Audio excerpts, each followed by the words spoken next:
The more difficult the victory, the greater the happiness in winning. Pele. विश्वविख्यात महान football खेलाडीको यो भनाइले पनि खेलकुदको सफलतामा खेलाडीहरूले प्राप्त गर्ने अलौकिक सन्तुष्टि उजागर गर्दछ भन्नुमा अतियुक्ति नहोला। तसर्थ मानिसले आफूलाई स्वस्थ राख्नका लागि अपनाएका विभिन्न उपायहरूमध्ये खेल एउटा प्रमुख माध्यमको रूपमा रहेको छ।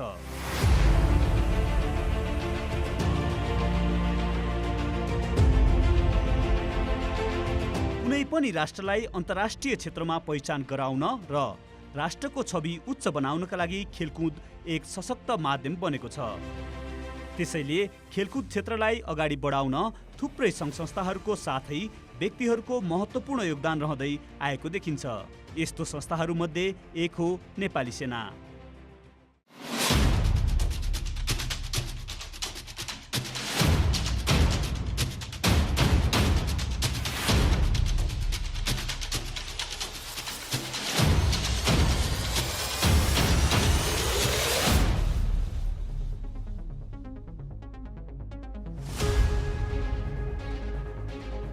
आधुनिक खेलको विकास तथा प्रवर्धनका लागि नेपाली सेनाले सन् 1951 सालदेखि नै अन्तर्राष्ट्रिय खेलकुदमा सहभागिता जनाउँदै आएको छ। साङ्गठनिक रूपमा नेपाली सेनाले सर्वप्रथम 2008 सालमा प्रजातन्त्र दिवसको उपलक्ष्यमा टुँडिखेलमा आयोजित एथलेटिक्स प्रतियोगितामा सहभागी भई खेलकुद क्षेत्रको सुरुवाती कदम पदार्पण गरेको थियो।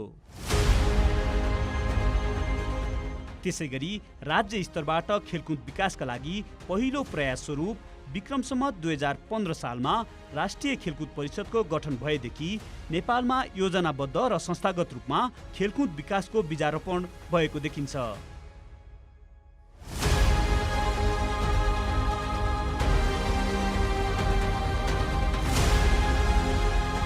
विगतका पानाहरूलाई पल्टाएर हेर्ने हो भने नेपाली सेनाले खेलकुदलाई महत्त्व दिँदै आन्तरिक रूपमा विभिन्न प्रतियोगिताहरू सञ्चालन गर्दै आइरहेको छ।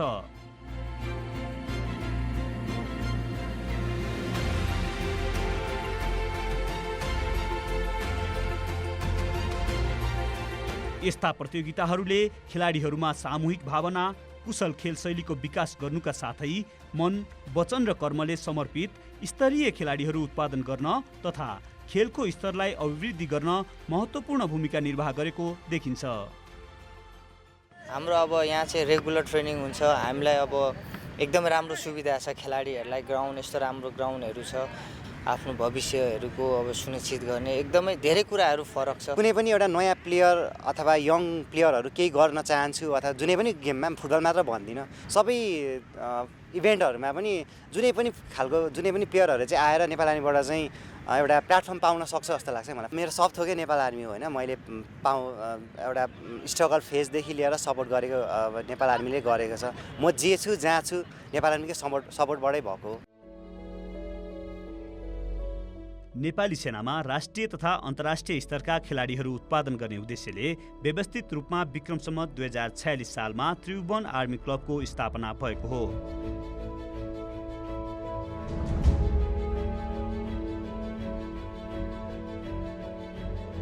हाल यस क्लबले 36 विधाका खेलहरूको वरिष्ठ प्रशिक्षकद्वारा प्रशिक्षण गराइरहेको छ। त्यसैगरी समयानुकूल खेलको विकास र विस्तारलाई अझ बढी प्रभावकारी बनाउन विक्रम सम्वत 2072 सालमा नेपाली सैनिक शारीरिक तालिम तथा खेलकुद केन्द्रको स्थापना गरिएको हो।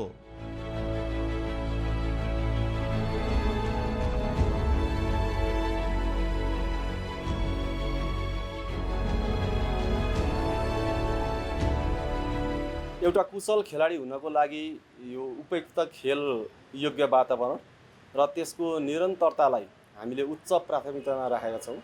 त्यसै अनुरूप नेपाली सैनिक शारीरिक तालिम तथा खेलकुद केन्द्रले खेलाडीहरूको खेलको तथा व्यक्तिगत आवश्यकतालाई मध्यनजर गरी दक्ष खेल प्रशिक्षकबाट 12 महिना खेल प्रशिक्षण गराउने र उचित व्यवस्थापन तथा सन्तुलित डाइटको व्यवस्था, त्यस्तै पर्याप्त मात्रामा स्तरयुक्त खेल सामग्री तथा भौतिक पूर्वाधारहरूको व्यवस्था गर्दै आइरहेको छ।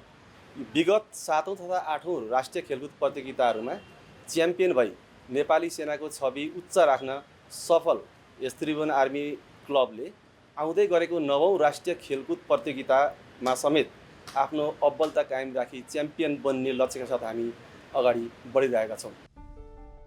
त्यसैगरी नेपाली सेनाले राष्ट्रको खेलकुद विकास तथा अन्तर्राष्ट्रिय स्तरमा राष्ट्रको नाम राख्न सफल उत्कृष्ट खेलाडीहरूको सम्मानमा लगनखेल स्थित नेपाली सैनिक शारीरिक तालिम तथा खेलकुद केन्द्रमा हल अफ फेम स्थापना गरेको छ।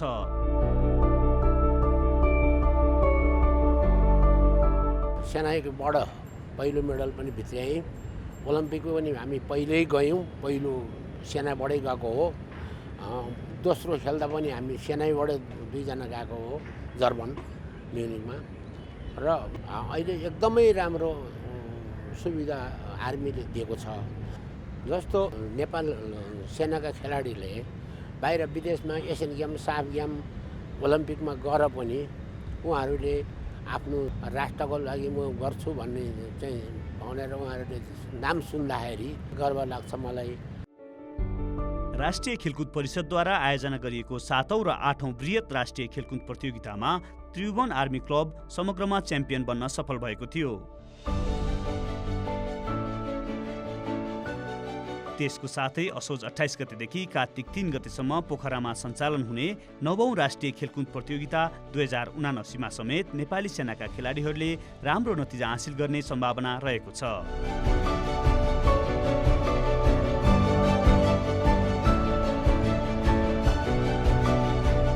नेपाली सेनाका खेलाडीहरूले दक्षिण एसियाली खेलकुद प्रतियोगितामा स्थापना कालदेखि नै सशक्त सहभागी भई उत्कृष्ट उपलब्धि हासिल गरिरहेका छन्। जस अनुरूप 13औं दक्षिण एसियाली खेलकुद प्रतियोगितामा नेपालले प्राप्त गरेको कुल 206 पदक मध्ये नेपाली सेनाका खेलाडीहरूले 23 स्वर्ण, 31 रजत र 49 काँस्य पदक गरी जम्मा 103 पदक प्राप्त गर्न सफल भएका थिए, जुन नेपालले प्राप्त गरेको कुल पदकको 50% रहेको छ। अहिलेसम्म जति पनि नेसनल गोल्ड मेडल अनि इन्टरनेसनल मेडलहरू पाएँ सबै नेपाली सेनामा आएर पाएको हो। अनि म चाहिँ एकदमै नेपाली सेनाप्रति आभारी छु। अब जब नेपाल आर्मीमा इन्ट्री गरेँ नि त्यसपछि म फर्स्टमै नेसनल टिममा परेँ। फर्स्ट मेरो साफ गेममै मैले गोल्ड मेडल हान्न सफल भएँ। यो सबैको योगदान चाहिँ नेपाल आर्मीलाई जान्छ, किनकि नेपाल आर्मीले ट्रेन गरेर म नेसनल टिममा परेर मैले इन्टरनेसनलमा गोल्ड मेडल हाने हो।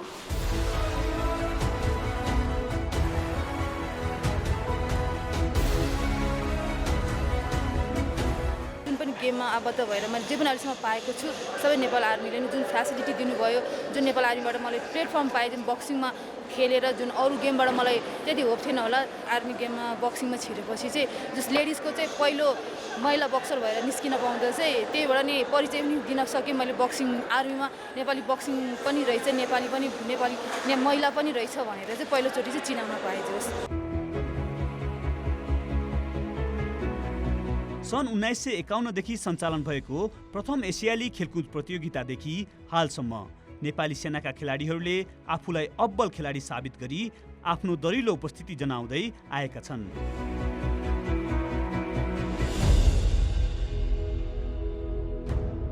त्यसैगरी जापानको टोकियोमा सन् 1964 मा सञ्चालन भएको 18औं ओलम्पिक खेलकुद प्रतियोगितादेखि हालसम्म नेपाली सेनाका खेलाडीहरूले सशक्त सहभागिता जनाउँदै आएका छन्।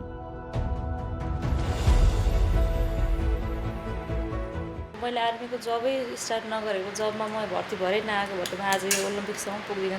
नेपाल आर्मी भएर यो ठाउँमा पुग्नको लागि सबै दिन नेपाल आर्मीकै हो र मैले नेपाल आर्मीमा जागिर खाएर आउनु नै मेरो लागि सबैभन्दा ठुलो कुरा हो। बाहिरको तुलनामा हाम्रो नेपाल आर्मीमा ट्रेनिङ गर्ने माहौल धेरै नै राम्रो छ।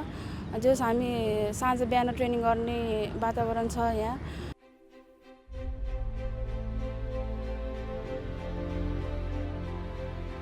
नेपाली सेनामा खेलकुद गतिविधिहरूको निरन्तर सञ्चालनले खेलकुद क्षेत्रको सुदृढीकरणको साथै नेपाली सेनाको खेल स्तर, भौतिक सुविधा र सहभागिताको क्षेत्रमा समयानुकूल सुधार भएको पाइन्छ। नियमित अभ्यास, उचित वासस्थान तथा प्रोत्साहन स्वरूप दिइने विभिन्न अवसरहरूबाट खेलाडीहरूले आफ्नो खेललाई सुधार गर्दै राष्ट्रिय तथा अन्तर्राष्ट्रिय प्रतियोगिताहरूमा उत्कृष्ट नतिजा हासिल गर्न सफल भएका छन्।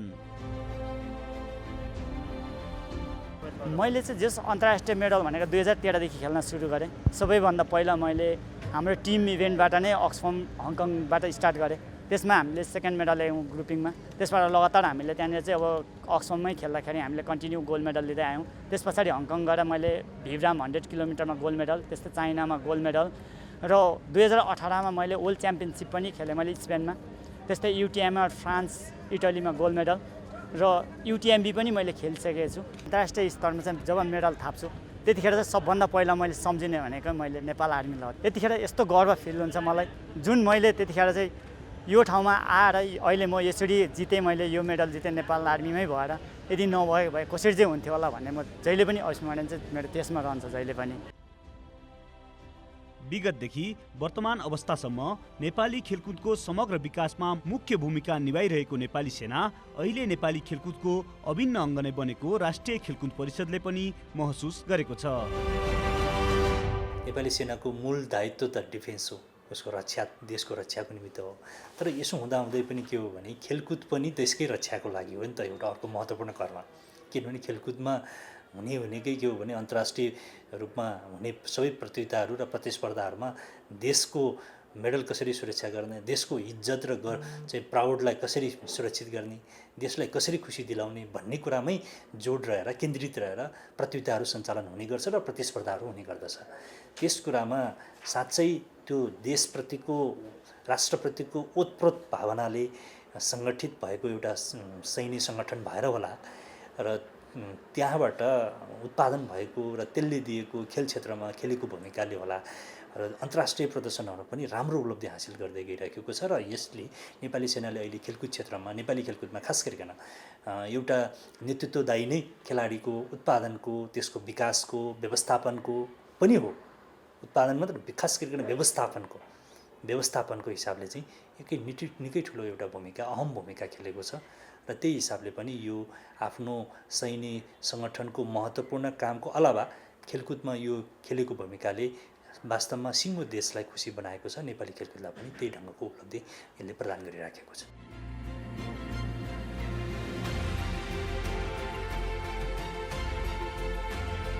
नेपाली सेनाले आफ्नो प्रमुख जिम्मेवारीको अलावा राष्ट्रको खेलकुद विकासको लागि उल्लेखनीय योगदान दिँदै आइरहेको छ।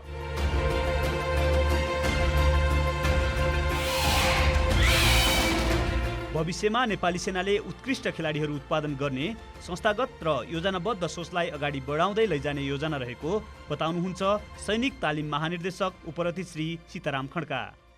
प्रधान सेनापति कमान्ड मार्गनिर्देशन तथा स्पोर्ट्स भिजन 2030 को मूल्य र मर्मलाई सर्वोपरि गर्दै नेपाली सेनाले खेल जगतमा राष्ट्रको गरिमालाई उच्च स्थानमा राख्दै आइरहेको छ।